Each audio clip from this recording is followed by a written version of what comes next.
Tonight on ABC News Live Prime, breaking news as we come on the air, James Comey indicted. Former FBI Director James Comey indicted on 2 of 3 counts sought by prosecutors, 1 count of making false statements and 1 count of obstruction of justice. President Trump saying justice in America. Comey himself reacting on social media. My family and I have known for years that there are costs to standing up to Donald Trump. Wild weather along the East Coast. A tornado hits outside of New York City. Heavy storms are expected tonight that could produce more twisters. This is 2 tropical threats gain traction in the Atlantic. We'll look at how the weather will impact where you live. Defense Secretary Pete Hegseth orders general officers and admirals to gather for an urgent meeting at Quantico in a rare move to convene top military brass from around the world. But the Pentagon not citing a reason. Our Martha Raddatz has the details. The Prime Minister of Spain, Pedro Sanchez, characterized as the leader of Europe's anti-Trump resistance, left out of the White House summit on Ukraine last month and ignoring intense pressure to commit to NATO's defense spending target. Now Spain is joining Italy in deploying ships to help a flotilla trying to get aid into Gaza. I want to show you this headline. Meet the leader of Europe's anti-Trump resistance. And it's a picture of you. Do you think that's a fair characterization? From ABC News World Headquarters in New York, this is Prime with Linsey Davis. Good evening, everyone. I'm Linsey Davis. Thanks so much for streaming with us. We do begin with breaking news tonight. Former FBI Director James Comey has been indicted by a grand jury on 2 of 3 counts prosecutors were seeking on allegations that he lied to Congress. And we've just learned Comey will make his first court appearance tomorrow voluntarily. Not long after the indictment was announced, the president posted on Truth Social, "Justice in America," which comes days after he urged his Justice Department to act now to prosecute Comey and other political foes, according to sources. Tonight, Comey released a video saying he's innocent. My family and I have known for years that there are costs to standing up to Donald Trump, but we couldn't imagine ourselves living any other way. We will not live on our knees, and you shouldn't either. Somebody that I love dearly recently said that fear is the tool of a tyrant, and she's right. But I'm not afraid, and I hope you're not either. I hope instead you are engaged, you are paying attention, and you will vote like your beloved country depends upon it, which it does.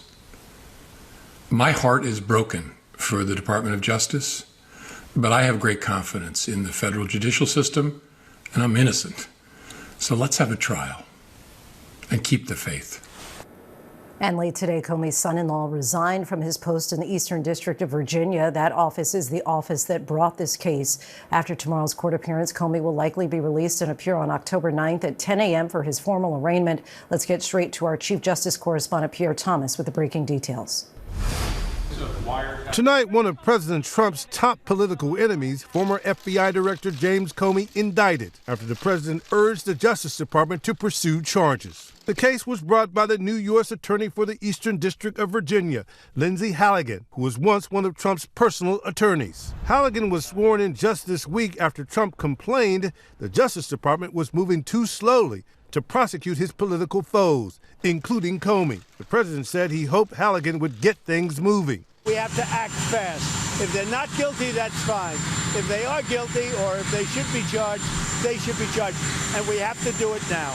Sources tell ABC News earlier this week, prosecutors presented Halligan with a memo recommending that Comey not be charged with the crime, saying there was not enough evidence. But Halligan convinced the grand jury otherwise, and Comey now faces charges of lying to Congress and obstruction. If convicted, he could face up to 5 years in prison. Tonight, President Trump posting Justice in America and Comey vowing to fight. My heart is broken for the Department of Justice, but I have great confidence in the federal judicial system, and I'm innocent. So let's have a trial.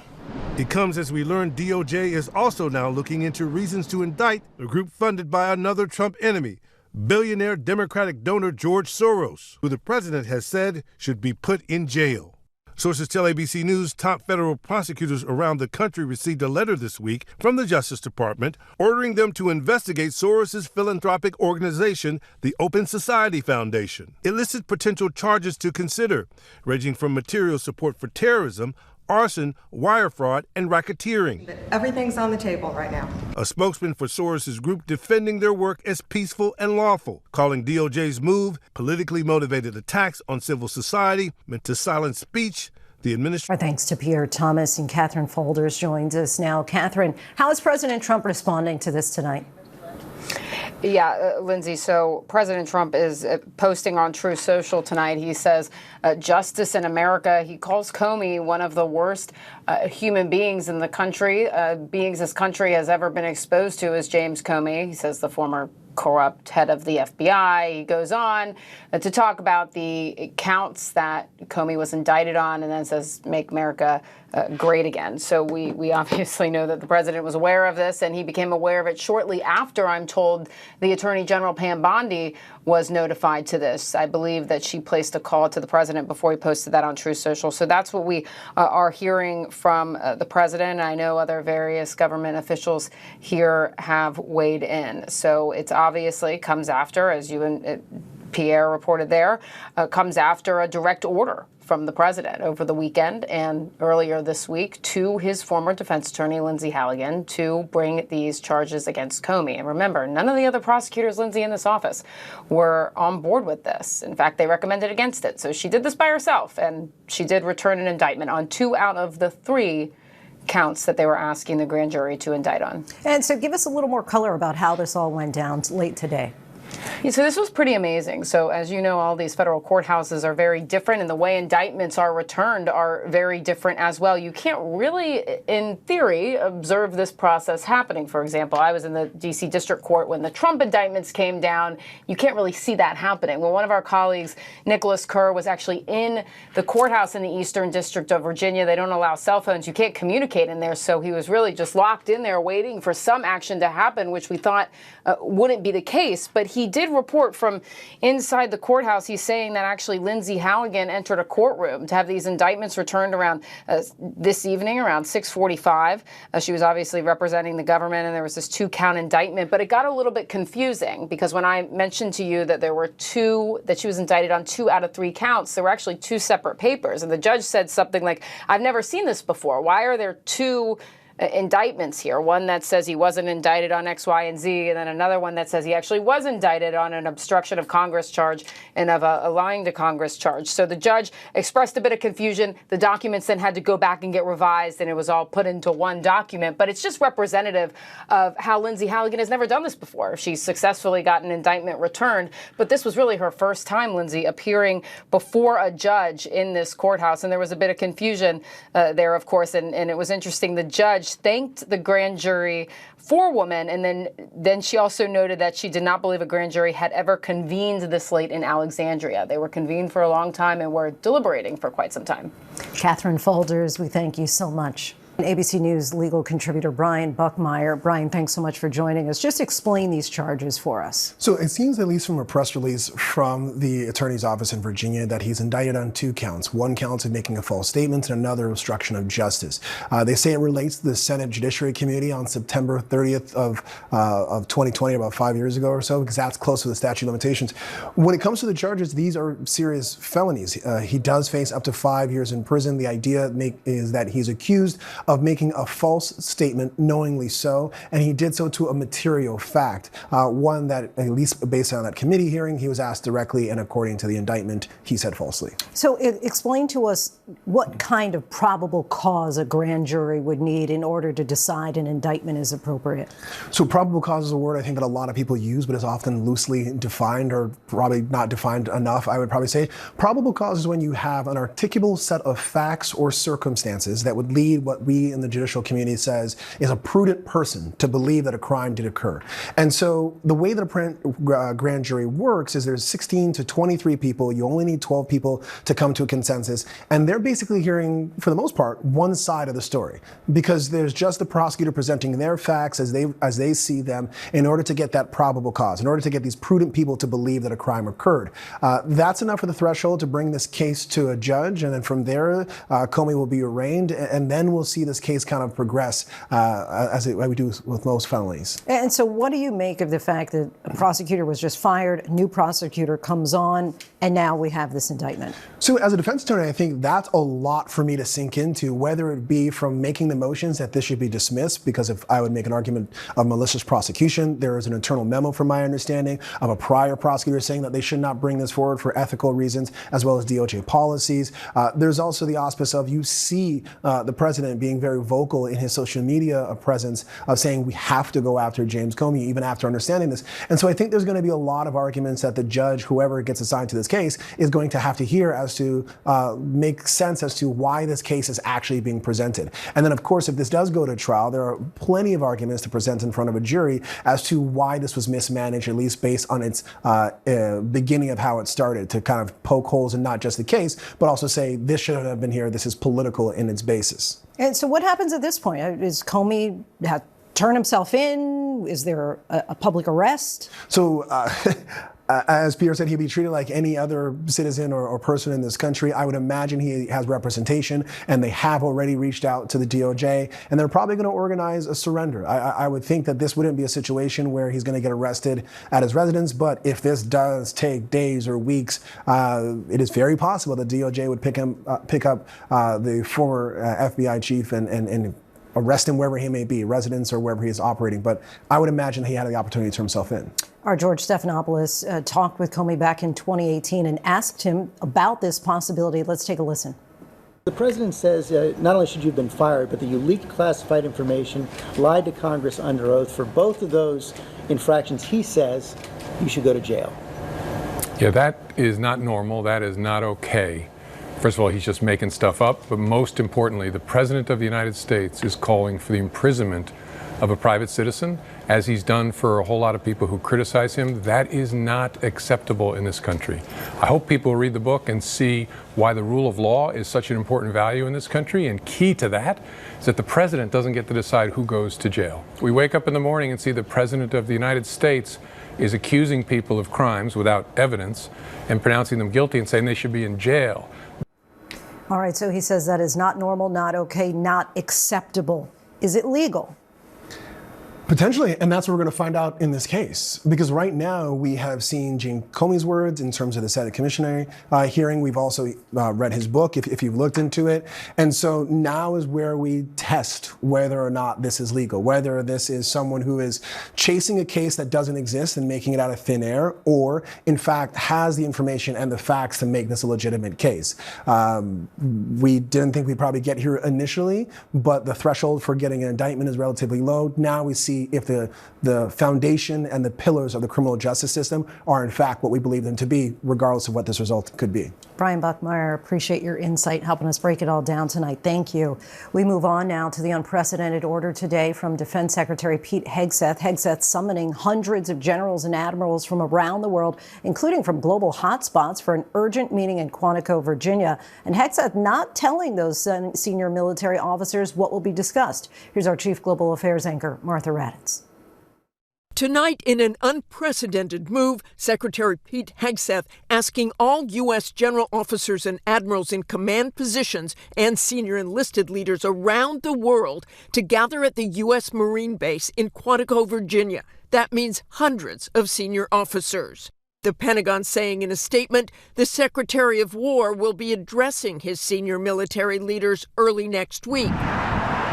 But the Pentagon has not given a reason for the massive meeting, even those told to attend telling ABC News they are unaware of what prompted the meeting and what will be discussed. President Trump was asked about a meeting today, but may have thought the question was about foreign generals visiting. Well, I know. I love it. I mean, I think it's great. Let him be friendly. Let him be friendly with the generals and admirals from all over the world. The vice president then stepping in. It's not particularly unusual that generals who report to the Secretary of War and then to the President of the United States are coming to speak with the Secretary of War. It's actually not unusual at all, and I think it's odd that you guys have made it into such a big story. Back in May, Secretary Hegseth ordered a 20% reduction in the number of four-star generals and admirals across the active duty force. We're going to shift resources from bloated headquarters elements to our warfighters. Hegseth has already fired at least 15 senior military officers, including General C.Q. Brown, the then chairman of the Joint Chiefs of Staff, and the first woman to command the Navy, Admiral Lisa Franchetti. Linsey, this is understandably creating apprehension among members of the military given the lack of information, but judging by President Trump and Vice President Vance's response today, it does not seem like an urgent national security matter. Linsey? Martha, thank you. And there are new details about the deadly sniper attack at an ICE facility in Dallas. Authorities described the gunman who shot 3 detainees, killing one and critically wounding others. They say he left behind handwritten notes. ABC's Maria Villarreal has more. Maria? Linsey, investigators do not believe that this suspect was affiliated with any hate groups. And in fact, he did write on a note, they say that this plan came from me and my brain, referring to himself. We also know late today we were able to confirm through voter registration out of Oklahoma that he is registered as an independent. All of this coming as we have new video obtained by ABC News of the morning that this shooting happened. Tonight, we're seeing the moment gunfire erupted at an ICE facility in Dallas. Officers and detainees ducking for cover as bullets rained down. Detainees shackled at the hands and ankles, rushing to safety inside the building in video first obtained by ABC News. Armed agents then seen approaching the vans that came under fire, peering inside, carrying victims away. And tonight, authorities say the sniper who carried out that attack, killing a detainee and critically wounding 2 more, wanted to terrorize ICE agents. He hoped his actions would terrorize ICE employees and interfere with their work, which he called human trafficking. And this, what he did, is the very definition of terrorism. Officials identifying the suspect as 29-year-old Joshua John, saying they found handwritten notes in his home expressing hatred for the federal government and revealing a high degree of pre-attack planning. Notably, these loose notes included a game plan of the attack and target areas at the facility. FBI Director Kash Patel today saying one of the notes read, "Hopefully this will give ICE agents real terror to think, is there a sniper with AP rounds on that roof?" Investigators believe the suspect acted alone, seen on surveillance video driving with a large ladder on his car around 3 a.m. We believe that that is what he used to position himself on top of the building. The investigation revealing the suspect opened fire 3 hours later using an 8mm bolt-action rifle he legally purchased in August before turning the gun on himself. The FBI releasing a picture of some of the ammunition found, 1 bullet reading anti-ICE. Officials say the suspect used ICE tracking apps to pinpoint agents' locations. He knew with a high likelihood ICE detainees would be transported that morning in the exact location where he was facing from his perch on a nearby rooftop. The suspect firing a barrage of bullets as detainees were being taken out of a van. The tragic irony for his evil plot here is that it was a detainee who was killed and 2 other detainees that were injured. Agents running back into the gunfire to pull the detainees to safety while the bullets were flying. These agents were heroic, clearly willing to lay down their lives to save the lives of the detainees in their custody.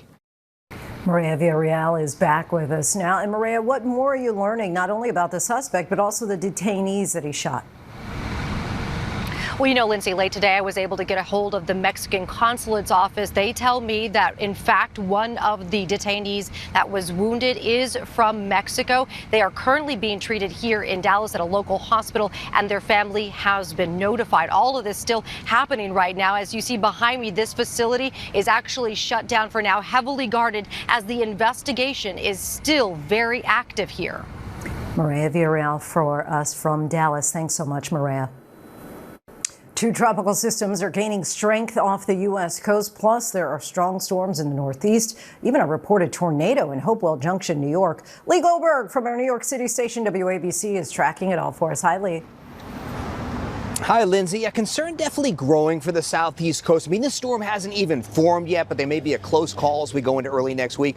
On the tropical table, we have Gabrielle, now a post-tropical storm, some hurricane conditions in the Azores, ultimately bring some stormy conditions to Spain, Portugal, even parts of northern Morocco as we go into the weekend and early next week. But Humberto could become a hurricane tomorrow, and even a major hurricane in open waters, and then hopefully going just west of Bermuda, in between Bermuda and the U.S., and then recurving. But that'll have an influence on the track and the strength strength of this developing system near Hispaniola, it soaked Puerto Rico yesterday, and could become a depression over the Bahamas this weekend, maybe even Imelda. And look at how our tropical models have trended a little westward, so a landfall is on the table for the southeast coast. Not a certainty for sure. At the very least, the system's going to interact with the front along the coast. We're going to get some heavy rain, but if it does get closer, we're talking about big winds and maybe some coastal flooding. That would be into early next week. Meanwhile, some storms this evening along the I-95 corridor, some gusty downpours from Philly to New York into southern New England. We already had a tornado warning northwest of D.C. this evening. Lindsay? That radar lit up. All right, Lee, thanks so much.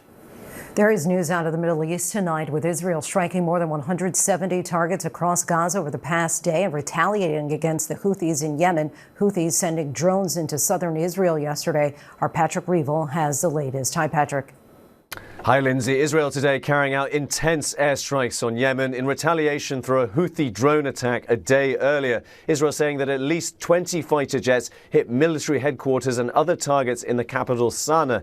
Now, meanwhile, Israeli Prime Minister Benjamin Netanyahu has now arrived in New York to address the UN on Friday. Netanyahu is expected to be defiant as international fury is boiling over on Israel's ongoing offensive to seize northern Gaza. The Gazan Health Ministry says that more than 80 Palestinians were killed just today.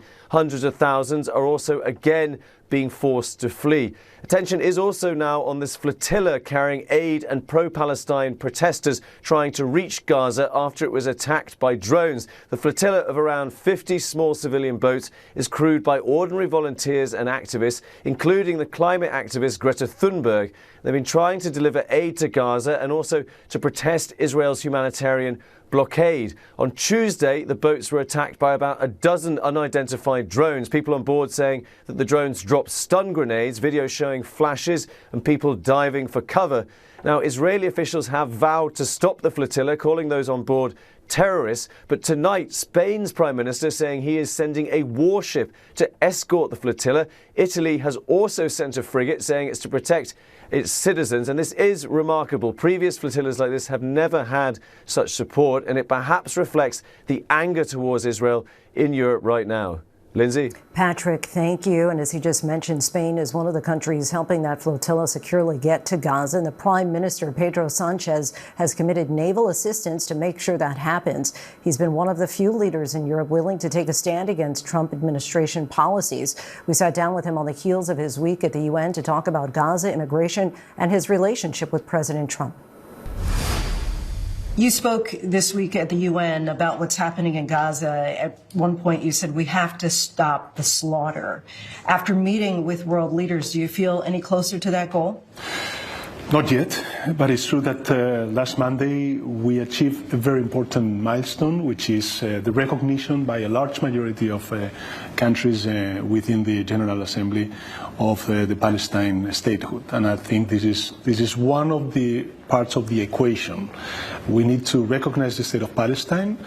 There are some countries in the Arab world that need to recognize the state of Israel too, in order to have a peaceful and secure coexistence between the two states, and of course the immediate release of hostages and the immediate ceasefire, and of course entrance of humanitarian aid. So there is a lot of work to do, but I think that last Monday we achieved a very important milestone. The United States, as you know, is one of very few countries at this point that has yet to designate Palestine as a state. President Trump has said that that would be a reward for Hamas. I disagree. It is not the case. On the contrary, if you listen to what President Abbas, the president of the Palestinian Authority, said last Monday, was to ask the Israeli people to stop the war and to open a political process in order to settle the peace and the security needed by Israeli people and, of course, the Palestine citizens. So I think that when you state that this is a reward to Hamas, it is recognizing Hamas a leverage that they don't have. And what we are doing, actually, recognizing Palestine statehood, is strengthening the moderates within the Palestine society. So it is the contrary. There's a flotilla as we speak that departed from Barcelona, making its way across the Mediterranean to Gaza. Of course, Spain designated a naval ship as the escort. Why is this so important for you to make this a priority? Well, it is indeed because, first of all, there are citizens coming from 45 different countries in the flotilla. There are 15 countries that a week ago we released a statement, a common statement, saying to Prime Minister Netanyahu that we're going to protect on the diplomacy level our citizens, and that is why we send this vessel in order to rescue just in case it is necessary. During the UN this week, President Trump addressed countries with regard to immigration and said, "Your countries are going to hell." Your response to that? It is not our case. It's the contrary. Of course, we are fighting against smugglers and we're fighting against irregular migration. But the experience so far in Spain is that over the last 7 years, we have received 2 million migrants, mainly from Latin America. And at the same time, we have dropped about 40% unemployment rate. So I think that Western societies that now are facing what we call this demographic winter, we need to activate two tools. The first one is how do we increase birth rate within our countries? And for that you need to put in place family policies. But on the other hand, you need also to boost regular migration. And the other one was the ecological transition, the green transition.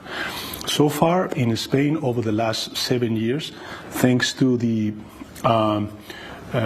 to renewables energy, what we did was to drop by 50% electricity prices.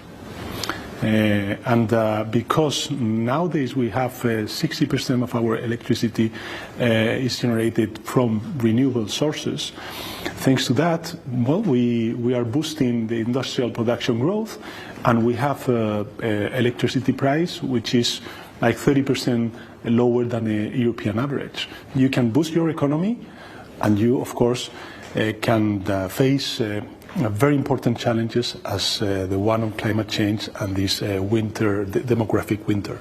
In that spirit of collaboration, you've been quite vocal in your opposition of President Trump's policies.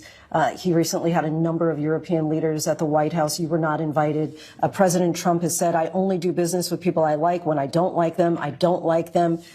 What kind of relationship do you have with President Trump? Well, actually, Spain and the United States, we have a very, very good relationship. I mean, I'm not defying anyone. I'm defending what I think is the interest of my country, Europe, and of course aligned with my convictions and my ideas. But certainly, the United States represents the second foreign investors in Spain. The destiny of most of the investments, Spanish investments, goes to the United States.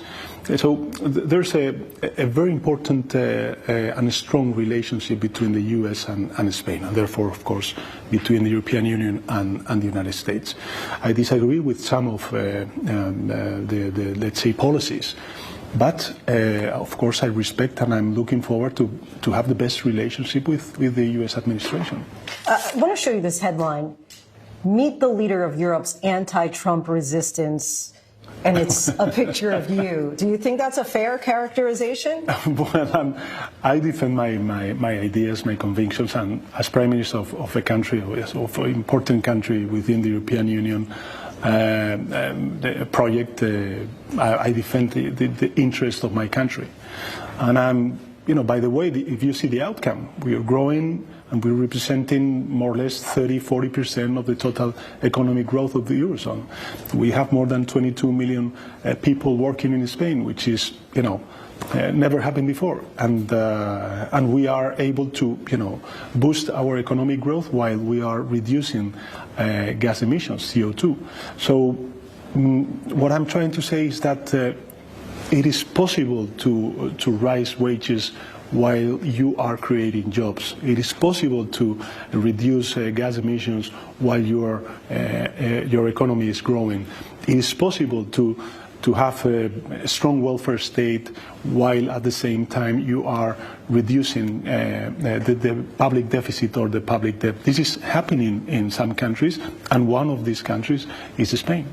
With regard to the momentum of the far-right movement, certainly it's picking up in Spain. You've recently announced that you are going to seek re-election, with many deciding that they are going along with that anti-immigration stance. As you know, President Trump sought re-election, won re-election in part because he did promise that he was going to crack down on immigration. Are you concerned that your pro-immigration stance could cost you the election?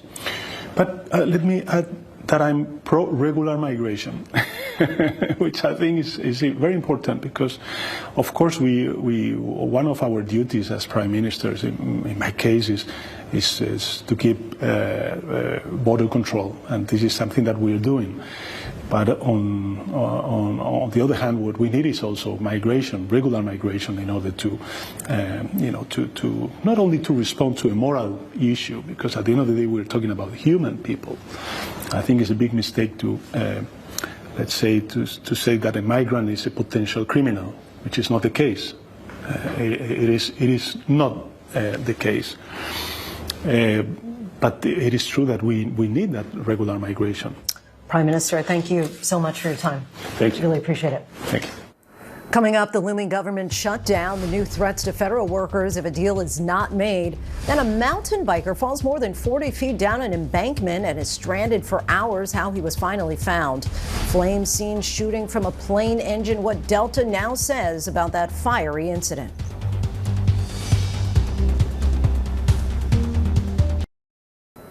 Welcome back. With a possible government shutdown now just days away, the Trump administration is threatening to fire thousands of federal workers unless Democrats agree to a new funding bill. Here's Rachel Scott. Tonight, the White House threatening mass layoffs of federal workers if the government shuts down in just 6 days. But Democrats holding firm, saying they're trying to protect Medicaid and prevent health insurance premiums from going up for millions. Is there going to be a government shutdown? Could be, yeah, because the Democrats are crazed. In past shutdowns, federal employees were furloughed and returned to their jobs when the government reopened. But now the administration is directing agencies to consider firing employees working on programs that are not consistent with the president's priorities. Democrats call that intimidation, insisting they won't back off their demands that Republicans reverse Medicaid cuts and extend expiring Obamacare subsidies so health insurance premiums don't rise for some 20 million people. But tonight, President Trump is refusing to even meet with Democrats. Republicans have decided they don't want to even have a conversation with Democrats to reach a bipartisan agreement. No one in America thinks that's reasonable. It's an inherently unreasonable position. My way or the highway. And Linsey, no sign the president is going to be sitting down with congressional Democrats with just about 6 days to go until that government shutdown. He's calling on them to drop their demands. Also, some breaking news here from the White House as well, because today the president signed this executive order approving and blessing this idea of a proposal to keep TikTok alive. Under this new proposal, there would be a joint venture that would be established that would oversee TikTok, and it would be made up of a majority of American investors as well as board of directors. And then ByteDance, the Chinese parent company of TikTok, would have roughly about 20% ownership over the platform. Now, this still has a few ways to go here. While the president has blessed this, it still has to be approved not only by ByteDance, but also by China as well, Linsey. All right, Rachel Scott, once again from the White House for us tonight. Thank you. Let's bring in Republican Representative Marlin Stutzman of Indiana. Congressman, thank you so much for coming back on the show. Just a short time, as you know, President Trump posted Justice in America. So just want to start off with that, getting your reaction to the breaking news on that Comey indictment.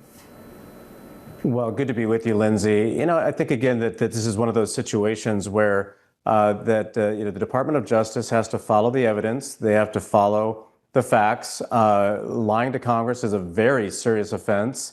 And of course, having to, take this in front of a grand jury and the grand jury making the decision on moving forward is a part of due process. And so I think just like in any case that comes before a grand jury and through a prosecutor's office, there has to be a decision made that there's enough evidence to move forward on the case. And obviously, that is what they've decided to do with James Comey.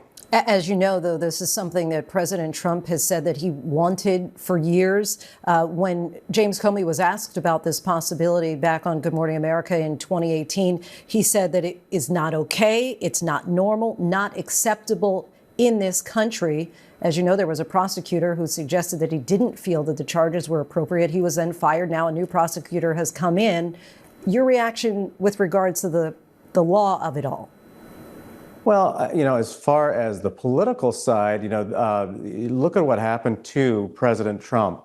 70-some charges brought against him in multiple courts in different states. And most of those, and I don't believe any of them actually, there was one that was found guilty, but again, most of them were dropped. The cases fell apart. The process was worked. I mean, again, I think it was very unfortunate that happened, and it didn't need to happen. I think some people are going to say, well, this is just political revenge. I don't believe that's the case at all. You got to be focused, again, on the facts and the evidence. This is not just one person's decision. This is not just President Trump saying, this is what I want. A grand jury actually has to agree to it. And so, there are hurdles, and that's part of the judicial system, is that not one person gets to make the final decision. And so we'll see where the evidence leads. But again, as I said, lying to Congress is a very serious offense that everyone needs to take seriously. Let's switch gears, talk about the looming shutdown of the government. What kind of message does it send to the American people if President Trump continues to not be willing to meet with Democratic leaders at the table with the clock ticking? Well, again, I don't believe that this is just President Trump. I mean, House Republicans, we have done our work. There are opportunities for conversations. I know the Speaker of the House, Mike Johnson, the Appropriations Chairman, Tom Cole. We were in last week, the week before, and there was plenty of opportunities for Hakeem Jeffries and Senate leadership to get together to put a deal together. And there just isn't an agreement on the Republicans' budget moving forward. And again, we all know Republicans have the majority in both the House and the Senate, and so it's up to Republicans to drive the agenda. Democrats have said they don't agree, and they decide that they're going to obstruct, and that's what shuts the government down. I think that they need to remember that if Democrats do decide that they're not going to agree to a CR, which this is something we've already voted on. In fact, Linsey, I would argue that this is a bill that they could support because they're also getting the security funding that many members in Congress want to be sure that members of Congress have security funding due to the circumstances we've seen with the shootings in Minnesota and, of course, Charlie Kirk's assassination. So they have voted on this before. It has the security funding in it. This is really a no-brainer. It's through November 15th. They should say yes and make sure that we keep the government open and continue to have conversations about the next steps. Democratic leadership, as you're noting, they're showing no signs of budging, but have said that they must secure health care provisions in order to approve funding. Is there anything Republicans might be willing to budge on? Again, I think that's why passing this CR is important. In any negotiation, there has to be give and take. But this is why I think they need to support the CR so that way the Senate and the House leadership can get together, look at what we've already passed in appropriations, and then have that conversation. But just to go out and say, well, Republicans are going to just take away people's health care benefits, that's just not factually true. And so that's why it's important to continue the conversation, and this CR gives us that ability to do that. Congressman Marlin Stutzman, so appreciate you joining us once again. Thank you, Linsey. Great to be with you this evening. One more headline to pass along about President Trump. A short time ago, the president posted to Truth Social that starting on October 1st, he will impose a 100% tariff on any branded or patented pharmaceutical product not made in America. This could have a massive impact on the entire industry. We will stay on top of this breaking story. Much more ahead. Still on Prime, a recall on baby food pouches is now expanding due to potentially elevated lead levels. The new details from Sprout Organics.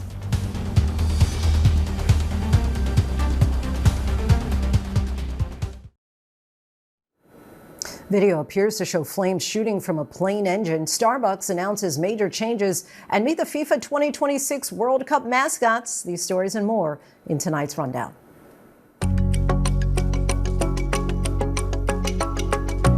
Video shows a Delta plane with what appears to be fire coming from the engine just before takeoff. Delta Airlines said an apparent engine issue stopped a flight from taking off Wednesday evening from Hartsfield-Jackson Atlanta International Airport, but the plane was heading to Lagos. The Delta aircraft will be evaluated by a maintenance team. A mountain biker was rescued after falling more than 40 feet down an embankment after being stranded upside down for hours until he was spotted by nearby Border Patrol agents. Keith Leva said he was trying to get back on his bike but lost his balance along a steep cliff and tumbled down the side of it. I just fell straight over this vertical cliff, head first. Leva remains in the ICU suffering from a collapsed lung, chest contusions, dislocated and fractured wrists, lacerations across his body, and more. Coffee giant Starbucks will lay off workers and close stores as part of a $1 billion restructuring plan. The CEO said that the company will slash 900 employees in non-retail roles across North America. The store closures will amount to a roughly 1% decline in the total number of Starbucks locations in North America this fiscal year. Starbucks says that they hope to relocate the employees to other stores, adding that the company will otherwise aim to provide comprehensive severance. A baby and toddler food company is expanding an earlier voluntary recall of food pouches due to potentially elevated lead levels. Sprout Organics announced that the company is recalling additional lots of its Sprout Organic sweet potato, apple, and spinach food pouches. Sprout Organics says that there have been no known illnesses associated with recalled food pouches to date, and none of its other products are impacted by the recall. Fly ball to right field, number 60! Cal Raleigh became not only the 7th player in Major League history to hit 60 home runs in a season, but also the first catcher to do so. The switch-hitting catcher launched 2 solo shots as the Seattle Mariners clinched the American League West with a 9-2 win over the Colorado Rockies. With 4 games remaining in the regular season, Raleigh has a chance to pass Aaron Judge for the AL record. Judge hit 62 homers in 2022 to break the previous AL record of 61 set by Roger Maris in the early 60s. Today, FIFA unveiled the new mascots for the 2026 World Cup. Maple the Moose, Zayu the Jaguar, and Clutch the Bald Eagle will be the tournament's official mascots, representing the 3 countries that are hosting the historic event. The USA, Mexico, and Canada will all share hosting duties next year, with the games spread out across the entire North American continent. This World Cup is expected to be the biggest ever, with a record 48 teams all competing for bragging rights around the world. Coming up, she burst onto the screen as one of the stars of the hit TV show Riverdale. Since then, she's now starring in not 1 but 2 hotly anticipated films. Madelaine Petsch joins us when we come back.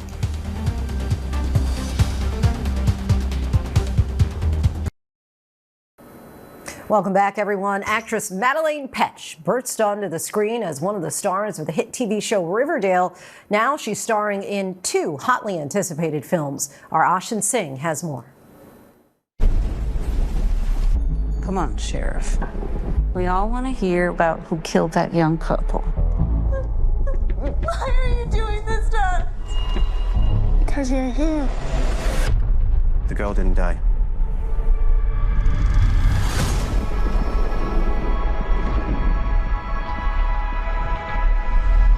I knew you wouldn't leave me.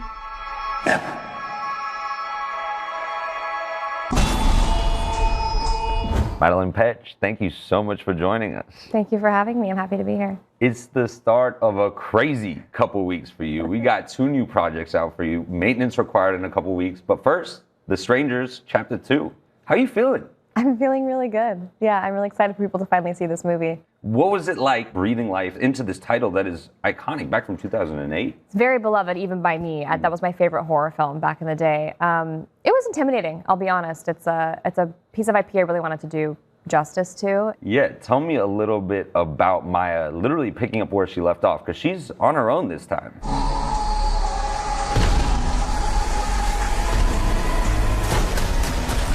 Is Tamara here? She's fully on her own. She wakes up and, instantaneously finds out that her boyfriend / fiance has passed away. And so she's going through this grief. And very quickly, the strangers are back again to torment her and chase her out of the hospital and into the woods. And over the course of the film, Maya is starting to kind of come to terms with the idea of losing pieces of herself in order to survive, and how far is she willing to go to do that, and is she willing to lose her humanity and get pushed past her breaking point. You served as the executive producer on this title. What was it like actually working a little bit behind the camera as well? I actually was hired as an actor first, and so I came into the property once the scripts had already been written, and, I showed up on set, and I was like, I have a couple ideas and thoughts, just like really get even deeper into the story. Can we talk? And over the course of shooting, Courtney Solomon, the producer, and ended up offering me an executive producer credit after he saw how much I cared and how much of my creative self I was really putting into the project outside of just acting. I really love a creative, passionate argument. I think that's the coolest thing about filmmaking, is that if two people have opposite opinions, they can creatively debate it because they both care. So it was actually really fun, very lively. Madeline, I had to watch this movie with the lights on. Do you get scared while you're making movies like this? I don't think you can fake fear. So yeah, I think I had to be scared. And I love the genre so much. I watched every horror film in my local Blockbuster as a kid. No way. So it was all kind of I think deeply ingrained within me. Who are they? Why are they doing this? Does there have to be a why?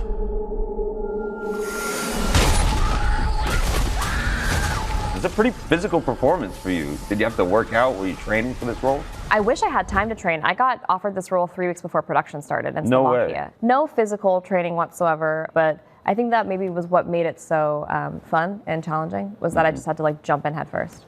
And then 2 weeks later, you've got your next project coming out. Maintenance Required. It could not be more different. You know, it's nice having someone I can be totally open with, even if it means we remain perfect strangers. You know our rules. No names, no photos, just cars. Sorry. It's a modern day take on Shop Around the Corner, and another iteration of that film is You've Got Mail. So it's kind of in the same vein of this enemies to lovers trope, kind of bringing that to a newer audience. Sorry you're dealing with all that. Should we break the rules for just one drink? We are going to meet. You're going on a date! Charlie is my character, an all-female mechanic shop runner, and her competitor across the street opens up and it's a rival business, and that is the person she's talking to online, and they butt heads in person, but they're in love online, and it's honestly a really fun dynamic to play. We actually see you changing a tire. We see you under the hood. Are you a gearhead by trade? I was not before, and they were like, we can get you a hand double for all of that. You can just kind of show up to set, and I was like, I love acquiring new skills for my roles. I think it's the coolest thing in the world to get paid to learn something new. So I was like, no, put me in a mechanic shop, teach me how to do this. So I can change your tire now, I can change a brake pad, I can replace a radiator hose, I can do all of the normal fluids like windshield wiper, oil, etc. And I can take apart your carburetor, fix it, and put it back together. Yeah, when it comes to your favorite cars now, do you have a favorite? Have you figured out your tastes? Because you guys are walking around some crazy vehicles during that movie. I would love to get a vintage Mercedes, the one that he has in the movie. I would love to get one of those and fix it up myself. What do you think this movie says about modern relationships and kind of where we are now in this digital world? I mean, there's a certain level of anonymity that I think we have now in the digital world of dating, and that we never had before. Either you got set up on a blind date or you met somebody in real life and that was about it. So I think that's kind of what makes this so fun, is that there is that anonymity, but it also, I mean, it's hard to date in this day and age. So I think it's made with a lot of respect. I'm nervous. I don't even know what this girl looks like. What are we looking for? A wrench. A wrench keychain. It should be right there on the table. Do you know what a wrench is? I Googled it. I do know now. Madeline, fans know and love you from your time on Riverdale. What did the success of that show teach you about your career? I'm the luckiest girl in the world. Being on Riverdale taught me a lot about producing. They gave us a lot of autonomy, which I think is really rare for a network show, and how to stand up for our creativity and our art, and what it's like to have a really positive environment on set with a really strong cast. It set the bar really high for work ethic. I mean, I feel very lucky. I know that a lot of TV shows don't have the same experience that we did, and we all really genuinely love each other so much. Madeline Petch, thank you so much for joining us. Thank you for having me. Our thanks to Ashin for that. You can catch The Strangers Chapter 2 in theaters starting Friday, and Maintenance Required is available for streaming on Amazon Prime Video starting October 8th. And that is our show for this hour. I'm Linsey Davis. Be sure to stay tuned to ABC News Live for more context and analysis of the day's top stories. Thanks so much for streaming with us.